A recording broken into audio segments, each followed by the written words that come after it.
next, Session 5, Narrowing the Technological Gap in the Asia-Pacific Broadcasting Industry. This session is brought to you by Benchmark and Road & Schwarz.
Welcome back, ladies and gentlemen, and welcome to Session 5, Narrowing the Technological Gap in the Asia-Pacific Broadcasting Industry, kindly sponsored by Benchmark Broadcast Systems and Road & Schwarz. To moderate this session, please welcome Ali Raza. Mr. Raza is a thought leader and a visionary. His company, Whiteways, is a leading systems integration company focused on providing solutions to broadcast houses. Prior to founding Whiteways, Ali was head South Asia and emerging markets for Kit Digital Inc. Kit Digital was the world leader in OTT and video over IP. Under the stewardship, Whiteways has become one of the fastest growing companies in the industry. Whiteways has customers in numerous countries of Asia, from Pakistan to Fiji. Recently, Whiteways was awarded the Top 10 Special Achievement Awarded by Promising SME 500. Mr. Raza, over to you. Thank you for the kind words. So, we have a great session lined up for all the viewers and moderators, and we have a great set of speakers, 4 of them to be exact.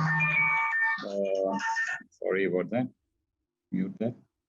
So without further ado, let me start. Today, the topic that we're going to talk about is narrowing the technological divide among the broadcasters in the ASEAN region. Just let me switch this off, then we can. And we have a large, very great number of speakers lined up for you. We have Brandon from Pacific. We have Chetan Sharma, Fintan McKiernan, and Vishnu Ram. All of them are here today. They are all lined up. And so let's start the session without further ado. So let me start by introducing the first speaker, Mr. Brandon Sayre. Brandon Sayre is the Chief Commercial Officer at Pacific Broadcast Satellite Group. His topic will be affordable broadband access for effective rural coverage of news events and disaster incidents. So Brandon is a marketing, sales, and strategic planning specialist with over a decade of experience working in leading international telecommunication and ISP and digital technology companies. He spent 11 years initially as Director of Sales and then Chief Commercial Officer with Roshan, a GSM cellular network with over 7.9 million customers, and a subsidiary of AT&T, Thalia, Sonora, and Monaco Telecom. Prior to that, Brandon was Director of International Business Development for Singaporean company Technobiz, providing enterprise payment solutions to telecom operators. At Pacific, Brandon is overseeing the development of the company's range of satellite broadband service offerings. He is also responsible for sale of dynamic solutions in 25 countries covered by Pacific. Brandon, over to you. Thank you so much, and thank you for the kind introduction. I'd like to have the opportunity to share my screen and go through a number of items today. First things first, I will take the opportunity to thank the organizers of the conference and also the chairperson. Pacific has been in industry from 2013. We were founded in Australia. We have got our head office now in Singapore. We've got a subsidiary office in Vanuatu, and then we have opened other subsidiary offices, Timor, Nepal. We are also now planning to open up a subsidiary office in the Philippines. Now, we were founded based on an idea to offer internet connectivity, as such broadband connectivity on smaller antennas that's very affordable, and connect as many people as we can in areas where they're not connected. So our initial plan was to connect the Pacific Islands, and we started with that basically, where the Pacific Islands, the cities or the countries or the islands that were selected, pre-configured in terms of coverage and plan, the idea was to connect them and offer them broadband connectivity through satellite. As such, we expanded the coverage into Indonesia and the Philippines with the first satellite. So on December 16, 2019, we launched our first broadband satellite, and it has been a great year for us. As such, on 2020 and 2021 and 22, we have actually grown the network to over 10,000 terminals now, mainly all broadband connectivity. And as such, these are the type of customers that we deal with, right? So we deal with enterprise customers, mainly governments. We're connecting schools based on USO funds, clinics, as well as a number of government entities like the police office, the border offices, the court offices. One of the pictures on the right is actually one of the court offices in PNG. And the major part of our business remains with enterprise customers. And now we're talking about small and medium businesses, as well as media customers, right? So we have got TV stations, radio stations. They cover live events through our broadband solutions. As such, the broadband solutions are very easy to mobilize and install. And I will talk about that in a while. Before I go into further details, let me just show you a quick footprint of the satellite. So we cover 25 countries. The satellite is quite a powerful satellite. It's a high throughput satellite. We call it HTS, which is the phrase quite known within the industry. The satellite has got about 56 beams that covers 25 countries. And if you see our major countries are obviously Philippines, Indonesia, following by PNG and Solomon, but then we connect all the other countries in the Pacific. From the economy of scale, in most of these countries, you've got about 45 to 50% of people who are not connected, but then they cannot also afford to have access to the fiber, because fiber is quite expensive or has not reached there. And then they cannot afford to buy broadband from the traditional satellite operators, which has been there before, the KU band and C band of the world. So with us, we have basically innovated a few things. So I'll talk a little bit about that in a while. Allow me to tell you how many users we have connected so far. So we're looking into about 39 million users. 600 million population has been basically collectively covered through the first satellite. The likes of customers we work with are the known telecom companies, as such Vodafone, Digicel, but we also work with managed service providers and media companies there. The company is looking into growth, so we're looking into the second satellite, and as such a constellation of satellites all the way to 2028, so that we can cover most parts of the Earth. With these satellites, these are all going to be geostationary satellites, so it's sitting at 30 36,000 kilometers, or close to 35.5 thousand kilometers away from Earth. It stays in one place, and we have the ability basically to only cover areas that we will need to cover.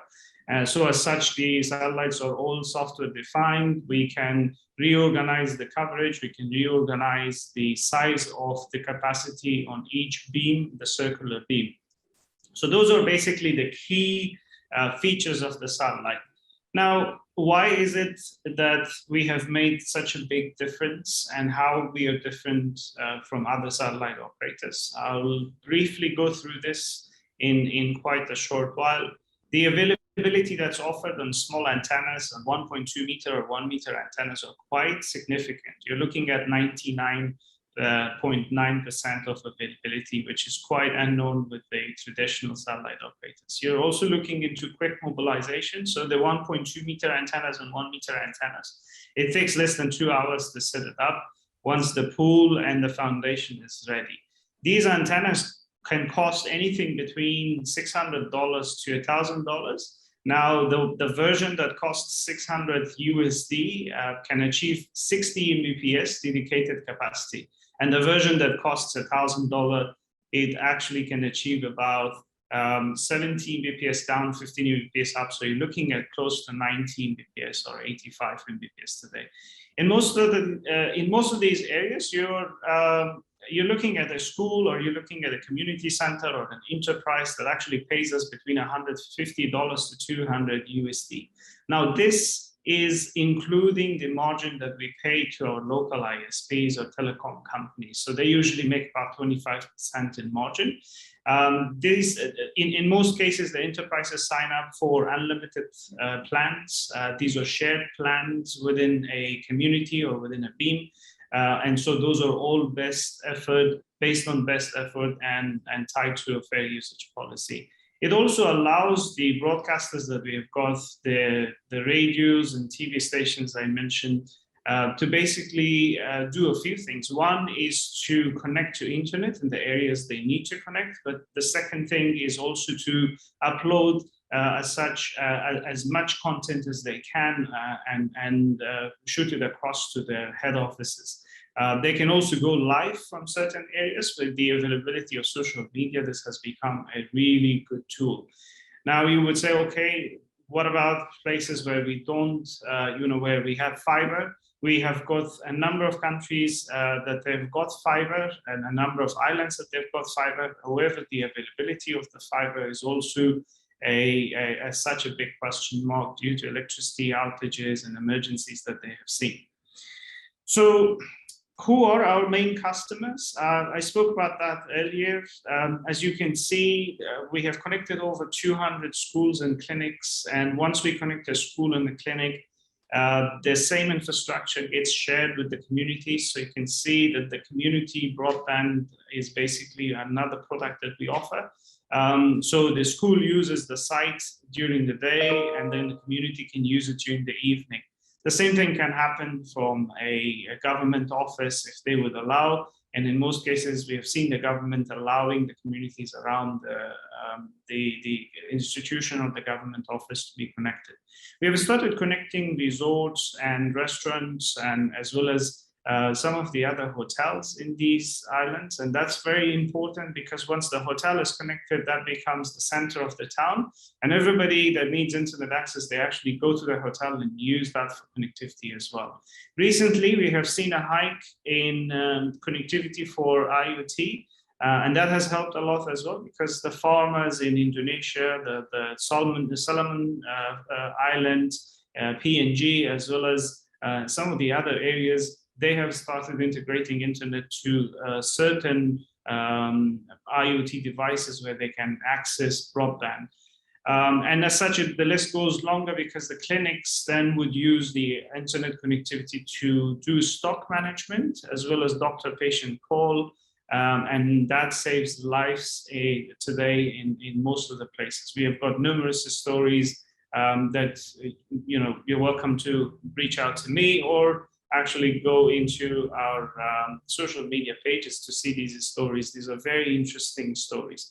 And then as such, the last thing we have done recently is to offer telecom companies the broadband access to expand in some of the remote areas at an affordable cost. Now, the telecom companies in most areas may have fiber. They also add satellite connectivity in these areas because they would like to replace the fiber in some cases because of the availability. And in some cases, as the fiber is so choked, they need to have a satellite backup to switch over. For disaster comms, we have done a number of products too. The first of its kind is a product that's called Comms Box. So we have a box that has got its own solar, it has got its own Wi-Fi, auto-pointing antenna, and you can basically take it anywhere and switch it on with batteries that it comes in, and it works in our coverage anywhere in any of those 25 countries. So as such, I will briefly touch on two different products and give you a bit of the constructs of these products. As you can see, those are the 1.2 meter antennas, the ones that I was earlier talking about. We also deploy 75 cm antennas, and then it goes all the way to 1.8 meter antennas too. Now, our flagship product is FlexVNO, that stands for Flexible Virtual Network Operator. It's an uncontended product, it's dedicated, and as such, it's quite different than what other satellite operators do. So let me identify the differences. The first thing we do is we have actually managed to have our own teleports. So we have two teleports in the Philippines. One's the main teleport, the other one is diversity. Similar to the Philippines, we've got teleports in Indonesia, and one in Australia that actually covers all the Pacific. So with the teleports, we have also deployed hubs. As such, the other satellite operators don't usually do that. They sell the space segment and they allow the operators to buy their own hub, which is quite CapEx intensive and as well as requires a lot of resources to manage. So here we manage the hub, we manage the teleport. There's absolutely no investment for an operator and an enterprise to access broadband. So we are seen as a global broadband provider in these countries. With the FlexVNO, we basically offer access to the operators as well as the enterprise customers to access directly the satellite and manage their own sites. We help them build plans. They can build shared plans, dedicated plans. So they will have their own mini satellite, I should say, once they have access to FlexVNO. Obviously, the model is that it's built based on the size of antenna. So when they need capacity, they will need to pick the size of antenna. And usually the contracts are either monthly or it starts with a multi-year contract, so 1 year or 2 year in detail. And then they can share the same bandwidth and do a number of other products like we do. When we started working with the enterprise customers, we realized that a lot of enterprise customers wouldn't really require dedicated satellite access or dedicated broadband access. So as such, we developed a product that we call Geekstarter. And Geekstarter is basically built based on the demand in the market. We have built or we have structured and tailor-made 7 different packages that matches the requirement of the enterprises. So you can buy a package for 4 users, or you can buy a package for 10 users, or 120 users, and then you would pay on a monthly basis. And this is not known in the satellite industry. The satellite industry usually sells their capacity and the space segment based on the number of years, and they don't really offer monthly plans. With the Geekstarter, it's as if you're buying a monthly plan from your telecom operator. That's exactly how it works. You will pay in advance. It's a monthly plan. You can get access to broadband, and the residential speeds that we have today is close to 40 Mbps. And obviously, this is all shared, as I said earlier, and it's subject to a fair usage policy with best effort. But the experience that we have seen with the customers and enterprises, this is basically the most exclusive product for them so far, and they have continued to deploy this in their rural branches. So based on that, We then started working with media companies, NGOs, governments to deploy the comms box. As I stated earlier, the comms box is just as it looks the same as the box that you see on the right. It comes with an auto-pointing antenna. The whole package is very small. So, as such, you're looking at an excess of about 100 kilograms, and it can be carried anywhere. It has got its own tires and its own mobility structure. You can also get another version of the comms box, which is similar to a trailer that connects to a car, and it can be deployed anywhere. With this, we achieve speeds of 55 Mbps. You can connect 5 users. We sell a comms box device for 60,000. And so what happens is that 60,000 allows the governments to deploy it anywhere for 5 years. And they don't need to interact with anybody else. Once they switch it on, it basically connects to the satellite directly, and it's there for 5 years, and they can deploy it anywhere.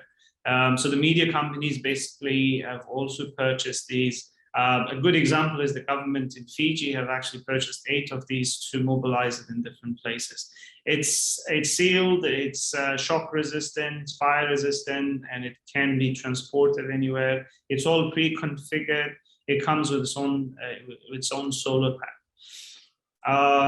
And then on the basis of those products, certain customers, like the media companies as well as factories, they've requested us in the past to bring together the flavor of Geekstarter, which is the monthly plan, with community broadband together. So the picture on the right is a factory. In this factory, the office of the factory connects with Geekstarter, a 4-user plan that they pay on a monthly basis. And then they share the same infrastructure to offer Wi-Fi for the other factory workers and their colleagues. And so the Wi-Fi one works basically based on voucher, similar to your data plan that you buy from your telecom operators. And this has also become an exclusive product for most enterprises and small and medium companies today. We have done a lot of work with different types of enterprises. You can find more about it in our social media pages. If time allows me, I would like to also play a short video of how this has panned out with one of our partners in PNG. Before Amstrad already set up the internet, life was quite difficult, especially for teachers. Kami learn all this as internet service, and because I finding textbooks for finding hands but now it internet and coming and just an interaction direct internet. Okay, internet has benefited our students. Our students use the internet to do their researches, Hi, to Brandon. do their assignments on some topics that. Yes. I think we need to wrap up because the other. Sure, no problem. Thank you so much. Yeah. So I think we need to move on to the next speaker. Sure. Thank you. Yeah. Sorry about that. No worries. I can share the link. Okay. Thanks. So our next speaker is a gentleman called Mr. Chetan. Mr. Chetan Sharma from Chetan Sharma Consulting, and his topic is 5G and broadcast industry. So Mr. Chetan Sharma is the CEO of Chetan Sharma Consulting, is one of the leading strategists in the mobile industry. He has worked in the mobile and tech industry for over 28 years. Executives from wireless companies around the world seek his corporate accurate predictions, independent insights, and actionable recommendations. He has served as an advisor to senior executive management of several Fortune 100 companies in the wireless space, and is probably the only industry strategist who has advised each one of the top 9 global mobile data operators and operator in each continent. Hey, Raza, maybe in the interest of time, we can skip the bio. Okay. Right, Chetan, over to you. Thank you. And thanks to AIBD and Ms. Philo for the opportunity to speak. I will concentrate my remarks on 5G, what's happening in the 5G space, and what it means for the broadcast industry. As you might have heard or in the news as well as from your partners, 5G currently is undergoing a tremendous deployment effort. We started 2-3 years ago. And if you remember the 4G cycle or the LTE cycle, it's going 3 times faster than that cycle, which has significant implications on the rest of the ecosystem as to how connections are made, how data is transferred from point A to point B, and how new applications and services are created. And so just to give you a sense of the scale, as of last quarter, Q1 22, there were over 625 million 5G subscribers, or subscribers with 5G devices. And the deployments are primarily concentrated in China, United States, Korea, and Japan, with China obviously leading, accounting for close to 70% of the subs. But it's taking place significantly in Korea, close to 40% of the penetration with 5G devices, close to 25% penetration in US and in China, and so on and so forth. So it's a very rapid deployment that's taking place around the world. And so why 5G is important for content is the fact that it gives you a bigger pipe and lower latency, and it gives you different models to deploy content in ways that was not possible before. And so we are going from roughly 10 to 25 megabits per second to 100 to 400 megabits per second, depending on the spectrum availability. And it also gives you fairly interesting characteristics around mid-band and high band, and depending on what an operator wants to do with services, you can offer fixed wireless services, you can offer content services on top of fixed wireless services, and so you can bundle them in unique ways. And as you kind of think about other applications like gaming and edge computing coming into play, you can start to have even more flexible network architectures in a way to deploy not only gaming content, but entertainment content. The other aspect that's interesting based on what we have learned so far is the fact how consumers are interacting with content. And it's a new form of content. It's not just traditional video, but also AR, VR, and XR content. And so people are doing VR streaming for games, for content, and so on and so forth. And so that leads to kind of what might happen with the broadcast space. And so if you follow the 3GPP release cycle, release 17 has something called the 5G broadcast capability, where you can offer, or a service provider can offer, or a broadcaster can offer broadcast services using 5G. Obviously, you need to have a chipset that is enabled on the end devices, but that capability is coming with the standard. And as such, it's not only the content, but also VR and XR content that can play a role. And so typically a standard is frozen, and then people start to build services and applications and network infrastructure elements based on the standard, and then you can see something come in the market. So we expect the standard to get finalized fairly soon and start to see products in the marketplace by probably end of 23, start of 24 for sure. And as such, broadcasters who are thinking about additional capabilities or in getting into areas where they're currently not present could consider 5G as a vehicle to do broadcast. Now, if you have been in the wireless industry for a long time, it's not the first time industry is trying to get broadcast into the mix with cellular services. There have been efforts before, but for one reason or another, and primarily related to the business model rather than the technology, they didn't take off. And so currently the hope is that given the flexibility that's afforded in the 5G standard, broadcasters can either work directly with the operators or can independently launch services on the devices that have the 5G broadcast capability. And that's in concert with the kind of the unicast capabilities that the devices already have today. And with millimeter wave, as you might know, you can get significantly higher throughputs and a significantly better rural coverage in flat topologies. And so the combination of what's happening on 5G, cellular, and what's coming with 5G broadcast makes it a great platform for broadcasters to consider and partner with the cellular industry. And so I'll stop here, and I'm happy to answer questions when we get into Q&A. Thank you. Thank you, Mr. Chetan Sharma. So I think in the interest of time, we should move forward because we have other speakers and we are running out of time.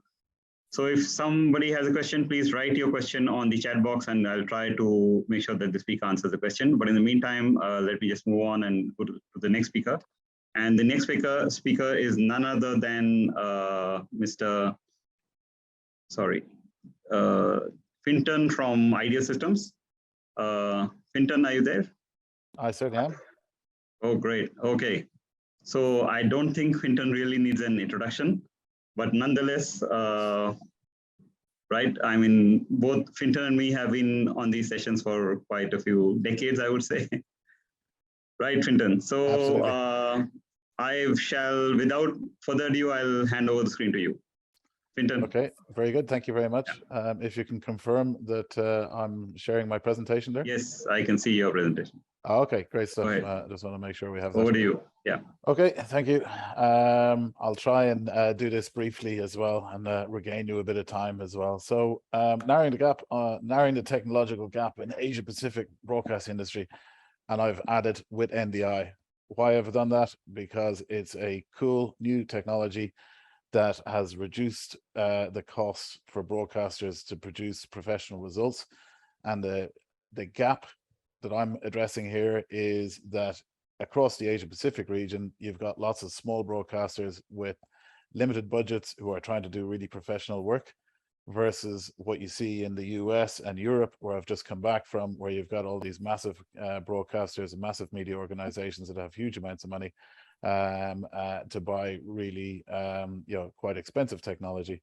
And I see NDI narrowing the technology gap because it is reducing the cost of entry to really high quality productions while maintaining the quality of output, and therefore giving Asia Pacific broadcasters, and specifically the smaller broadcasters and regional broadcasters, because Asia is a very siloed broadcast market, doesn't have many large cross Asia Pacific regional players.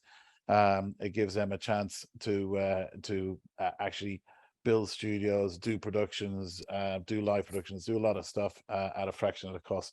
So let me fly through this pretty quickly, and I'm contactable afterwards. So NDI, who is it, what is it, why is it, where is it, and how much? I'm going to fly through this. It was a technology launched in 2015 by NewTek. So again, this isn't my technology. This is a technology that's out in the space there. I'm just talking about it because I find it very interesting, right?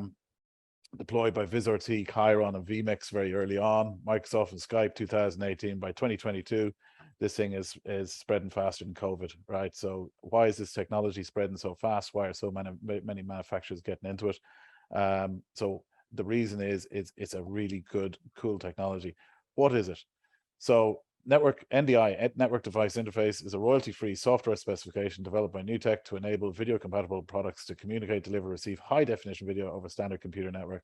It's high-quality, low-latency, frame-accurate, suitable for switching live production environment. Okay, that's great. That's what the definition of it is. In simple terms, what is it? It is the replacement for SDI. Okay, now, most people in broadcast know what an SDI cable is. It's been around for years. There's been plenty of attempts to replace it. There was like certainly SEMTI with 2110, things like that, trying to replace SDI, moving to IP, but this actually works. So really what you're talking about is a move from your existing baseband to IP, right? But in simple terms, it's SDI, can be replaced by NDI. So why would you replace SDI by NDI? So what's wrong with SDI? Absolutely nothing. SDI is great. You can see behind me here, there's a bunch of boxes of baseband equipment. SDI still works, right? So why change? Because NDI can be better in certain circumstances and is better in a lot of circumstances, and it's cheaper. Okay, so this is a key point. This is a bit that a lot of people have missed in a lot of places. Hey, we've got this new technology, it's fantastic. Is it better than what I have now? Or, well, it kind of does the same. It's not better. Or is it cheaper to do what I want to do than using my current technology? Well, you know, not always the case. In this case, it is dramatically, in fact, as it transpires. So in the SDI world, professional video equipment only. In the NDI world, it's standard IT equipment. This is where you start to see the savings. You know, an SDI video router, there's a very small number of manufacturers that make those, therefore they're very expensive. In NDI, you just use a computer. In the SDI world, you have an SDI multi-viewer. In the NDI world, you just use a computer, a standard computer, a laptop, a desktop, a server, whatever it is. Professional equipment suppliers are the people who sell your SDI. NDI, you go to your local computer shop or buy it online. In an SDI cable, you got one video channel with, you know, video and audio. In one kind of Ethernet cable here, you can have up to 7 HD streams, right? In an SDI cable, it's unidirectional. It just sends that video one way. It goes in one end, goes out the other. In NDI, it's bidirectional and carries other things, other data like tally, program output, and so on. SDI, you want to know what's on it, you have to plug it in, look at it on a multi-viewer, listen to it to find out what's in that signal. NDI, when you plug the device in, it actually self-announces on the network, and if you're looking at it on a multi-viewer, you can actually see the source. The minute you plug it in, it becomes available to all the people on that network. SDI, format sensitive, NDI, format agnostic. What do I mean by that? That NDI cable can carry SD, HD, 4K, 8K, whatever you like, right? So quite impressive, in fact. There's not really an SDK for developing for SDI per se. NDI actually has a free SDK, and that's very important because when you go into IP, you go into software, you need software development kits. And SDI needs capture card. Again, back to that kind of bespoke broadcast equipment, and people like Azure and all these guys who have been making these SDI capture cards for a long time. Here, because it's an Ethernet connection, you can just literally plug it straight into your computer. NDA needs things like DAs for duplication or whatever. NDI just needs to be available across the network. If you're going further than the network, just put in an IT router and it'll do the same thing. So SDI cost high, NDI cost low. That is really the key part for smaller broadcasters. Low cost, professional video networking and productions. So why am I so confident? And the reason I'm so confident is because we've been using, this is why I'm talking about it, we've been using it for our systems, and we've kind of been increasing our deployment sizes as we've gone over the last couple of years, especially during COVID. There was a lot of requirements to move to cloud, move to IP, move to remote. So we've done TV news studios, we've done live sports production systems, corporate TV studios, home shopping networks, large scale social media. And that one, you know, that one in particular was CCTV in China with 200 live feeds all coming into a network operating center, all on NDI. Houses of worship, colleges and universities, of course, they couldn't get their students in, so they had to kind of get their content and get their syllabuses into remote learning. Hybrid event productions, right? So lots of examples here, and multiple examples of these. And these are all deployed projects. So I'm not talking about a technology that's coming. I'm talking about a technology that we've deployed. And the reason I'm talking about it is we've deployed it and it's worked really well and our customers like it. Now that's a really key part. The actual feedback from our end users is very good. How much? Okay, it's always about the price, right? Especially in Asia. To be quite honest, it's always about the price everywhere. NDI is free for users. Oh wow, what's the catch here? Well, the reality is it's built into the price of the equipment, right? So the costs are licensed by the manufacturers. You buy a piece of something, you buy a camera and it says it's NDI. That means that, you know, Panasonic or Bird Dog or whoever it is that made that camera have paid the license fee. You know, so it's, you know, it's like a Dolby license fee. You don't see it. So by comparison, and this is talking about the systems that you build, by things like SMPTE 2110, costs are dramatically lower. And this is because I've done like for like projects and I'm looking at the prices of them. So for example, when SMPTE 2110, as an example, I'm not just picking on SMPTE here, but they say they run on COTS hardware. We find that NDI runs on any COTS hardware, not just specific. COTS is common off the shelf, as in I went to a computer shop and I bought that IT router straight off the shelf. NDI is designed to run on 1 gigabit LAN networks. That's pretty much what's in everybody's office already, right? You don't even need a 10 gig or anything higher to run a basic NDI network. You can run it, that network, your computer, your output, live streaming to the internet or to an app or something can all be done without specialist broadcast equipment. If you can use specialist broadcast equipment, you can use professional cameras and a whole lot, but it can be done without. NDI is also cloud friendly. This is where SMPTE 2110 doesn't go very well. It doesn't fit into the cloud. You can't use it in the cloud. You can't work with it in the cloud. Simple architecture is highly flexible, quick to set up, easy to manage, less resources, cheaper to build, run, and maintain because you don't have to have specialist people terminating SDI cables. Your IT guys are ready to go. I'm inside my time band here. I'm just over 8 minutes. So I'm going to cut it very time. If you want to know more about NDI, and just because of the timing of this, next week, as you know, in Singapore is the first Broadcast Asia. So welcome to Singapore. If you're traveling from anywhere in Asia, I'll be happy to welcome you at Broadcast Asia. And at Broadcast Asia next week, we will be showing all of these NDI. So these are some of the manufacturers that we work with. We'll be showing all these on our booth. So please stop by. I'll be happy to talk more about it. And also, if you're interested in how you get NDI into the cloud, we're running a seminar on Tuesday next week. That's my website with Comcast. So if you're thinking about cloud or OTT, other technologies not in this, please drop by my website and register for the Tuesday event. And I'm in less than 10 minutes there. Thank you very much. Very funny, Fintan. So I'll be there at your booth. You got me interested in NDI. It's an interesting technology, and like I said, it's not my technology. I like to work with technologies that don't burn my fingers off afterwards, right? Because there's not many broadcasters, and if you use technology and it doesn't work, those broadcasters don't work with you again. You know this already, man. Right. So in the interest of time, let's move on and to our last speaker today. He is Mr. Vishnu Ram. Mr. Vishnu Ram, are you there? Thank you so much. Yes. So let me just give you a brief introduction. If I may, can we put up the slide, please? Mr. Vishnu Ram? Yeah. So Mr. Vishnu Ram has hands-on experience in the field of telecom industry for more than 2 decades. He has developed and implemented standards in the area of wireless communications, hold many international granted patents.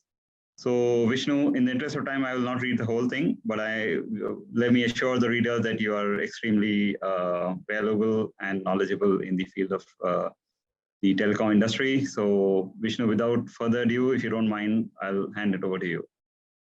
And afterwards, at the end, if we get some time, we can have some question and answer sessions for all the speakers. So I would request you to keep it short and simple. Absolutely. Thank you. Okay, Vishnu, over to you.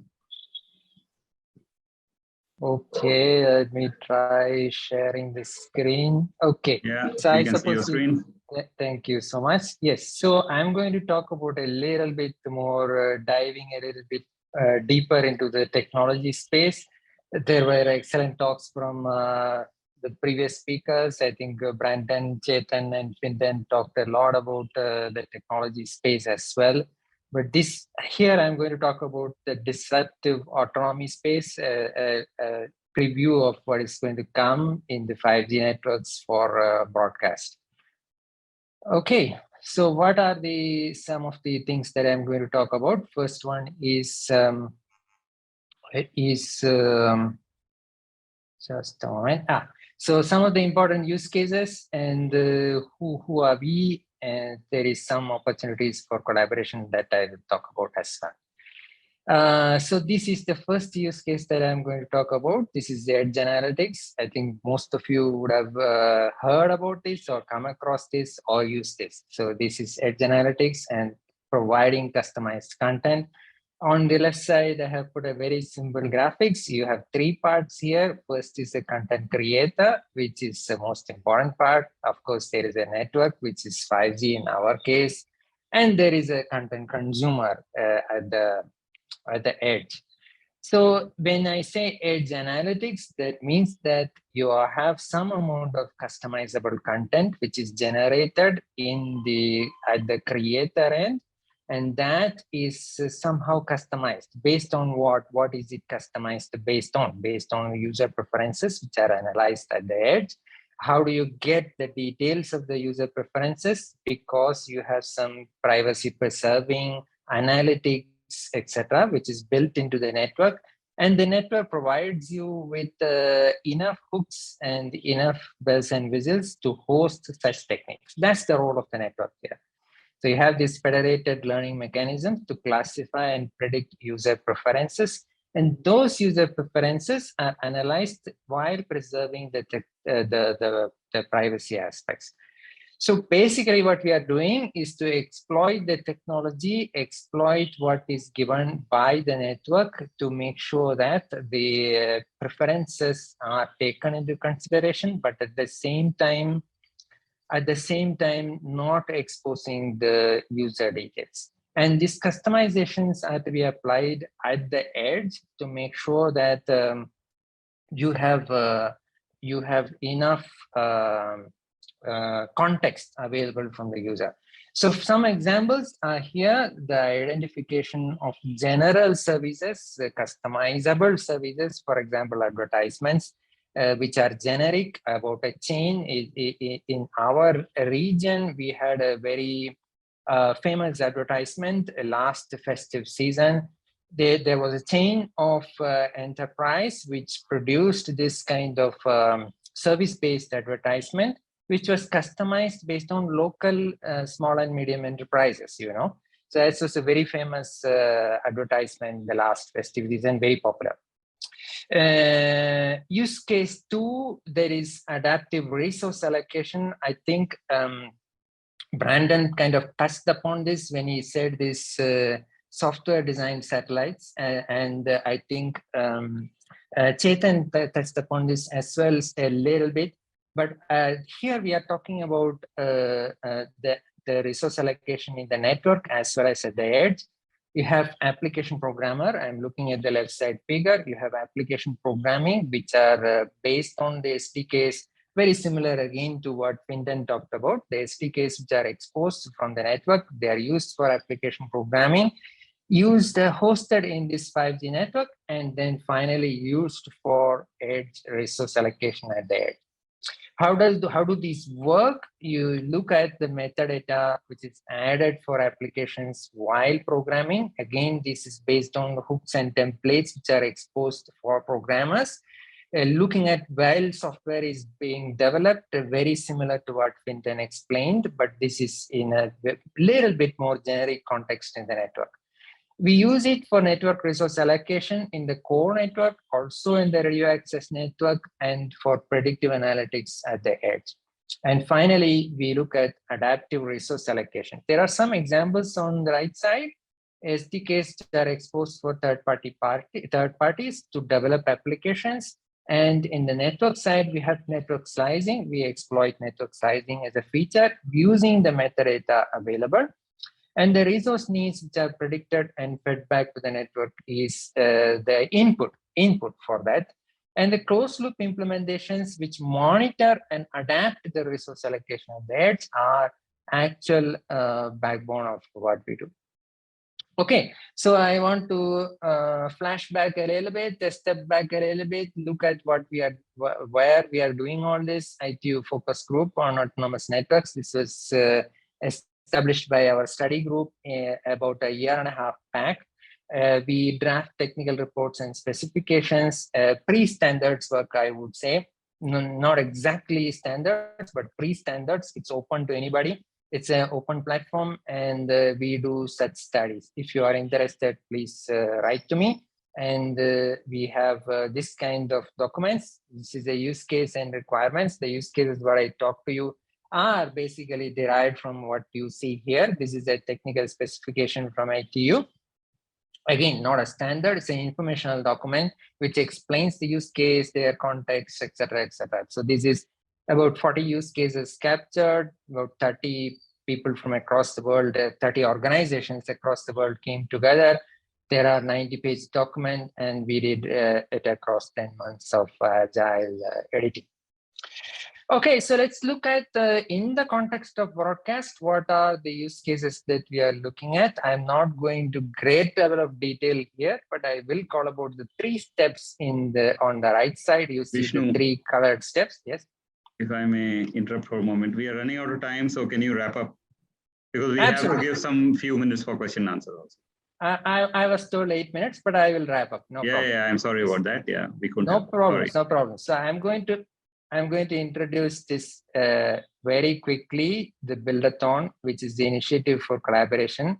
This is a year-long POC proof of concept activity. Who can participate? Anybody can participate. It's an AI for good activity. If you want to register, it's here. We are trying to implement some of these use cases that I talked to you about.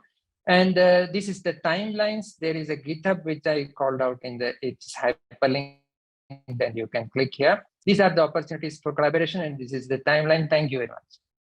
So, gentlemen, we come to almost to the end of the session. What I wanted to say is that I wanted to open the floor for questions. If anybody has any questions, we'll be happy to answer. We'll be happy to answer, or I'll get one of the presenters to answer the question. Several very interesting points were raised. First by Brandon, and then Chetan, and then Fintan, and then lastly Vishnu. I think Vishnu had some very interesting points, but we had to cut him short, poor guy. Vishnu, if you want to make a final point, we can give the floor to you. I saw your presentation; it was very interesting. But I think do you want to tell us what exactly would you like from the audience? What's the message that you want to give to the audience?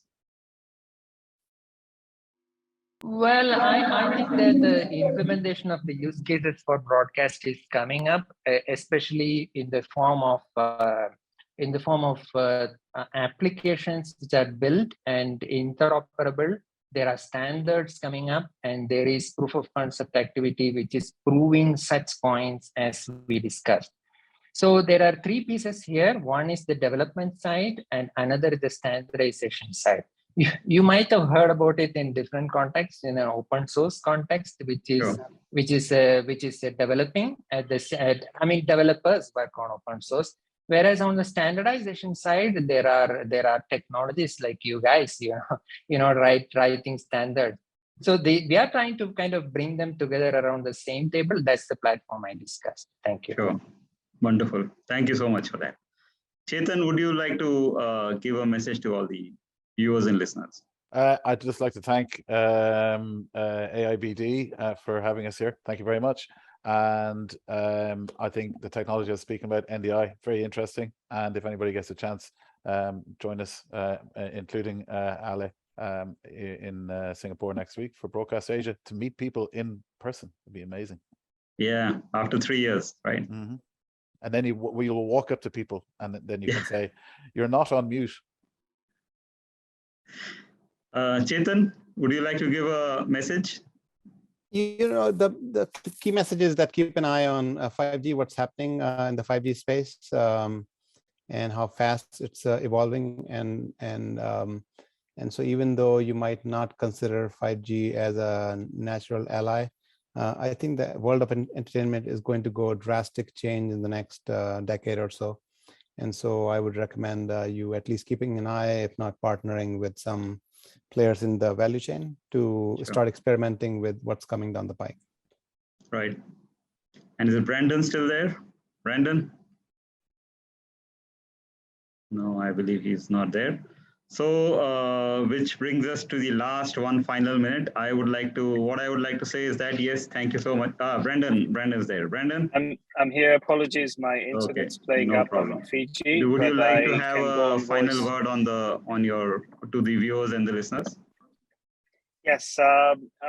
Thank you so much for organizing the conference and allowing us to speak and share our ideas. We know the demand on data is growing. We are there. We are available and very flexible to help anybody address the connectivity part of the solution. And as such, we are available on communication. Happy to meet. We've got a booth there as well. That's pretty much everything. Thank you. Great. So that brings us to the end of the session. I think we are on the dot. My apologies once again to Vishnu for barging in and interrupting him, even though his presentation was very interesting. On behalf of all these speakers, we thank all the viewers and listeners for their time and for their patience. We would like to thank the AIBD, Ms. Philomena, and the rest of the staff, Ms. Lee, for organizing this whole session. I think it's very interesting, and it's very good that they go to such great lengths to really put together a session like this.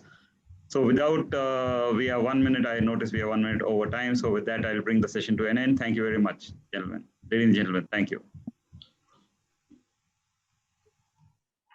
Thank you very much, Mr. Raza. We're going to go to a short video from our sponsors before we rejoin you for session 6.